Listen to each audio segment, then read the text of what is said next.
This is not an ordinary portrait. It's called The Fortunate Slave, and it was painted in 1734 by the English painter William Hall.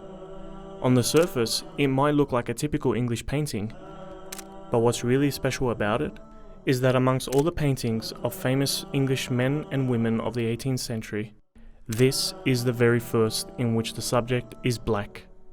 And once you know the story of its subject, Ayuba Suleiman Diallo, you'll see what makes this painting extraordinary. Born and raised in eastern Senegal to a prominent Muslim family, Diallo was known for his great intelligence and memory from a young age. By the time he was 15, he had memorized the entire Quran and familiarized himself with the Maliki school of Islamic law. Unfortunately for Diallo, his life quickly changed from one of study and scholarship to the horror of slavery. Senegal was a major victim of the transatlantic slave trade, and by the age of 30, he was captured, enslaved, and shipped to the United States. Despite the cruelty and abuse he faced, Diallo remained devoted to his Islamic rituals, going into nearby woods to pray 5 times a day. After a child humiliated him and threw dirt in his face during prayer, Diallo decided to flee the plantation only to be recaptured and imprisoned. Diallo decided to write a letter from prison to his father in Africa. This letter was intercepted by James Edward Oglethorpe, the director of the Royal African Company and the founder of the American colony of Georgia. Upon reading it, Oglethorpe wrote that he was touched by Diallo's words and arranged that Diallo was to be freed and sent over to England.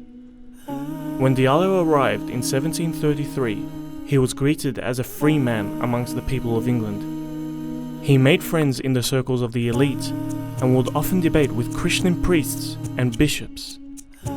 At a time known for its extreme racial prejudice, people were impressed with his intelligence, monotheistic beliefs, and piety. Diallo was approached by William Hall to paint his now famous portrait. What makes this portrait significant is not just the presence of a black man, it's the way he's depicted. When people of African descent were painted in the 18th century, they were almost always shown in racist and demeaning ways. Facial features were exaggerated unnaturally, and they were never the subject of the painting, usually being reduced to the background as scary and inhuman figures. This portrait was the first to depict an African Muslim ex-slave as not only human, but noble.